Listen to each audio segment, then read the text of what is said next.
চলতি সপ্তাহে লন্ডন আসতে পারেন খালেদা জিয়া। নির্বাচন নিয়ে যেন কোনো টালবাহানা না হয়, বললেন আহমেদ আজম খান। জানাবো রাজনৈতিক বিতর্কে আওয়ামী লীগের লুটপাটের ঘটনাগুলো নিচে পড়ে যাচ্ছে, বললেন মির্জা ফখরুল। এবং সর্বশেষ জানাবো সরকারের আশ্বাস অনুযায়ী সময় ভোট না হলে সন্দেহের সৃষ্টি হবে, বললেন শামসুজ্জামান দুদু। এতক্ষণ শুনছিলেন সংবাদ শিরোনাম, এবারে বিস্তারিত। তবে তার আগে অনুরোধ থাকবে আমাদের চ্যানেলটি সাবস্ক্রাইব করে বেল আইকনটি ক্লিক করুন। চলতি সপ্তাহে লন্ডন আসতে পারেন খালেদা জিয়া।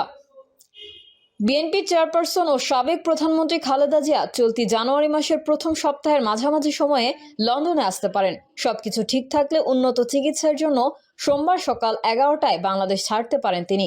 একটি সূত্র জানায়, তাকে বহনকারী বিমানটি সোমবার গভীর রাতে বা মঙ্গলবার ভোরে লন্ডনে পৌঁছাতে পারে। তার ভিসা, ফ্লাইট সহ সবকিছু সম্পন্ন হলেও বেশ কিছুদিন আগে বিদেশে তার চিকিৎসার বিভিন্ন কারণে বিলম্বিত হচ্ছে বলে আলোচনা রয়েছে। মেডিকেল বোর্ডের চিকিৎসক, নার্স ও ব্যক্তিগত সহকারী সহ মোট 15 জন তার সঙ্গে থাকবেন।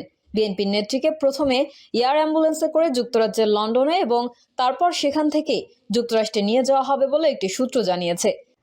জানা গেছে, যুক্তরাষ্ট্রের মেরিল্যান্ডের ইস্ট বাল্টিমোরের বিশ্ববিখ্যাত জনস হপকিন্স ইউনিভার্সিটির হাসপাতালে বিএনপি চেয়ারপারসনের চিকিৎসার সব প্রস্তুতি সম্পন্ন হয়েছে। তার ইউকে এবং ইউএস এর ভিসা ইতোমধ্যেই পাওয়া গেছে। লন্ডনে পরিবারের সদস্যদের সঙ্গে কয়েকদিন কাটিয়ে তিনি লিভারের সমস্যার চিকিৎসার জন্য যুক্তরাষ্ট্রে যাবেন। খালেদা জিয়ার মেডিকেল টিমের মতে, বিএনপি চেয়ারপারসনের চিকিৎসার জন্য সব বিস্তারিত পরিকল্পনা করা হয়েছে। নির্বাচন নিয়ে যেন কোনো টালবাহানা না হয়, বললেন আহমেদ আজম খান। বিএনপির vice chairman advocate Ahmed Azam Khan বলেছেন, সংস্কার কর্মসূচি চলমান প্রক্রিয়া। সংস্কার শেষ করেও নির্বাচন করা যাবে না, কারণ সংস্কার একটা শেষ হবে আর একটা সামনে আসবে, তা যুগ যুগ ধরে চলবে। তাই সংস্কার শেষ করে যারা নির্বাচনের কথা বলেন তারা নির্বাচনকে ভয় পায় এবং নির্বাচনকে প্রলম্বিত করতে চায়। অনেকে আবার বলে থাকেন, আওয়ামী লীগের বিচার শেষ করে তবেই নির্বাচন। বিচার তো একটা লম্বা প্রক্রিয়া, সেটা তো দীর্ঘ সময়ের ব্যাপার। ওটাও নির্বাচনকে প্রলম্বিত করবার আরেকটি চালাকি। নির্বাচন নিয়ে যেন কোনো ধরনের তালবাহানা না হয়। নির্বাচন আর ঐক্য নিয়ে তালবাহানা আমরা প্রত্যাশা করি না। প্রধান অতিথি আরো বলেন, কেউ যেন বাইরে এবং ভেতরে থেকে আমাদের ঐক্য নষ্ট করতে না পারে। সকল ষড়যন্ত্রকে প্রতিহত করার জন্য আমরা পুরো জাতি ফ্যাসিবাদের বিরুদ্ধে ঐক্যবদ্ধ আছি, যেন ষড়যন্ত্রকারীরা সফল হতে না পারে। আমাদের সামনে যে গণতন্ত্রের অগ্রযাত্রার নির্বাচন, সেই নির্বাচনকে ব্যাহত করতে না পারে। দ্রুত নির্বাচনের মাধ্যমে আমরা দেশে গণতন্ত্র ফিরিয়ে দিতে চাই। তিনি আরো বলেন, অনেকেই ঘোলা পানিতে মাছ শিকার করার চেষ্টায় আছেন। বাংলাদেশে আর কোনো ঘোলা পানি তৈরি করতে দেওয়া যাবে না। জনগণের ক্ষমতায়নে আমরা সকল ষড়যন্ত্র ভেদ করে সংস্কারের পাশাপাশি দ্রুত নির্বাচনের জন্য প্রস্তুত হচ্ছি। জনগণ মুখিয়ে আছে ভোট দেওয়ার জন্য। যারা জনগণের ভোটে নির্বাচিত হতে চান, যাদের জনগণের বিচার মাথায় পেতে নেওয়ার মানসিকতা আছে, তারা সবাই আসুন, আমরা নির্বাচনের দিকে এগিয়ে যাই। রাজনৈতিক বিতর্কে আওয়ামী লীগের লুটপাটের ঘটনাগুলো নিচে পড়ে যাচ্ছে, বললেন মির্জা ফখরুল। রাজনৈতিক বিতর্কে আওয়ামী লীগের চুরি ও লুটপাটের ঘটনাগুলো নিচে পড়ে যাচ্ছে বলে মন্তব্য করেছেন বিএনপির মহাসচিব মির্জা ফখরুল ইসলাম আলমগীর। বিএনপির মহাসচিব বিদ্যুৎ ও জ্বালানি খাতের লুটপাটের চিত্র ভালোভাবে তুলে ধরতে সাংবাদিকদের প্রতি অনুরোধ জানান। তিনি বলেন, কারণ আমরা মনে করি বিদ্যুৎ খাতে সবচেয়ে বেশি দুর্নীতি হয়েছে। এটি অনেক আগেই করা উচিত ছিল বলে জানিয়ে মির্জা ফখরুল বলেন, রাজনৈতিক তর্ক বিতর্কে আওয়ামী লীগের চুরি লুটপাটের নিচে পড়ে যাচ্ছে, তারা সুবিধা পেয়ে যাচ্ছে। আওয়ামী লীগ যে ধ্বংস করে দিয়েছে দেশটাকে, অর্থনীতিকে ফোকলা করে দিয়েছে, এটা মানুষ ভুলে যাচ্ছে। সংবাদ সম্মেলনে গত 15 বছর আওয়ামী লীগ সরকারের আমলে বিদ্যুৎ ও জ্বালানি খাতে অনিয়ম, দুর্নীতির মাধ্যমে অর্থ লুটপাট ও পাচার শীর্ষক বিশ্লেষণ তুলে ধরেন বিএনপির স্থায়ী কমিটির সদস্য ও সাবেক বিদ্যুৎ ও জ্বালানি প্রতিমন্ত্রী ইকবাল হাসান মাহমুদ। তিনি শেখ হাসিনা সরকারের আমলে বিদ্যুৎ ও জ্বালানি খাতে করা সব চুক্তি জনসম্মুখে প্রকাশের দাবি জানান। এ সময় বিএনপির স্থায়ী কমিটির সদস্য নজরুল ইসলাম খান উপস্থিত ছিলেন। ইকবাল হাসান মাহমুদ বলেন, আওয়ামী লীগ সরকার বিদ্যুৎ খাতে যে ম্যাজিক দেখাতে চেয়েছিল, ম্যাজিক দেখাতে গিয়ে বাংলাদেশের মানুষের পকেট কেটে নিয়ে গেছে। আসলে তারা বিদ্যুৎকে একটা ব্যবসার খাত বানিয়েছিল। তারা বুঝতে পেরেছিল এই খাত থেকে কুইক মানি বানানো যায় কোনো হিসাব না দিয়ে, কারণ বিদ্যুৎ তো হাওয়া, এটি দেখা যায় না।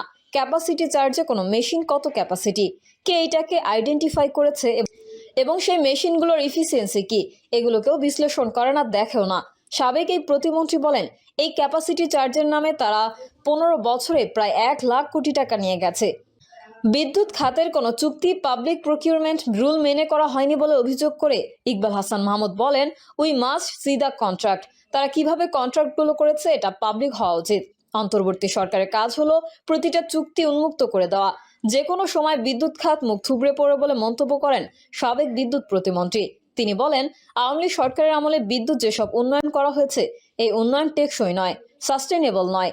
এই প্রসঙ্গে ইকবাল হাসান বলেন, একটা উদাহরণ বলি, প্রতি মিটারের জন্য গড়ে অতিরিক্ত খরচ করেছে 4,500 টাকা, ক্রয় করেছে 6,200 টাকা দিয়ে। তাহলে দেখা যায় অতিরিক্ত 1,720 টাকা প্রতি মিটারে। তাহলে দেখেন কত টাকা নিয়ে গেছে তারা।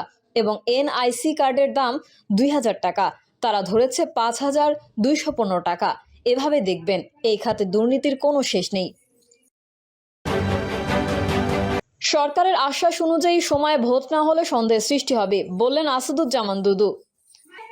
বিএনপির ভাইস চেয়ারম্যান শামসুজ্জামান দুদু বলেছেন, বিএনপি সহ ছোট বড় যেসব দল বৈষম্য বিরোধী আন্দোলনে শরিক হয়েছিল তারা গণতন্ত্র প্রতিষ্ঠায় তৈরি আছে। এখন কোনো তালবাহানা জাতির সঙ্গে না করাই ভালো। অর্থাৎ প্রধান উপদেষ্টা, সেনাপ্রধান ডক্টর আসিফ নজরুল, শিক্ষা উপদেষ্টা, তারা প্রত্যেকে কম বেশি একই কথা বলেছেন, এই বছরের শেষ বা 2026 সালের শুরুর দিকে নির্বাচন হবে। এর বাইরে না যাওয়াই বোধহয় জাতীয় গণঅভ্যুত্থানের জন্য পরিপূরক হবে। এর বাইরে গেলে সন্দেহের সৃষ্টি হবে, তারা বিষয়টি বিতর্কিত হবে। শামসুজ্জামান দুদু বলেন, বাঙালি জাতি, বাংলাদেশের মানুষ যুদ্ধ করে স্বাধীনতা অর্জন করেছে। তারা যা মনে করে সেটি যদি না পায় তারা কিন্তু কারো কাছে মাথা নত করে না। এই জাতির সঙ্গে প্রতারণা করে শেখ মুজিব টেকেনি, শেখ হাসিনাও টেকেনি।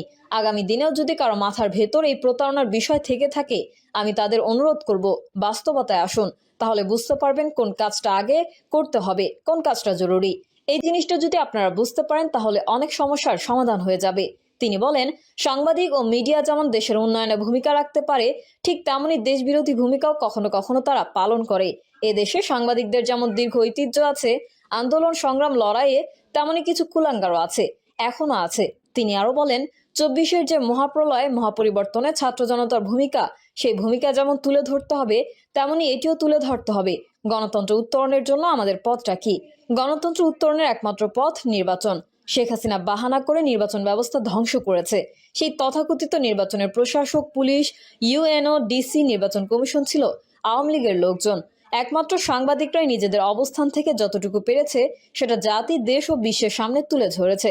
তারাও নির্যাতিত হয়েছে এই সত্য বলার কারণে। এই পথে এলে সত্যের পক্ষে কাজ করতে হবে। প্রিয় দর্শক, এই ছিল এখনকার সর্বশেষ সংবাদ। আপডেট সংবাদ পেতে চ্যানেলটি সাবস্ক্রাইব করে বেল আইকনটি ক্লিক করুন। কমেন্টে আপনার মতামত জানিয়ে আমাদের সাথেই থাকুন। ধন্যবাদ সবাইকে। আল্লাহ হাফেজ।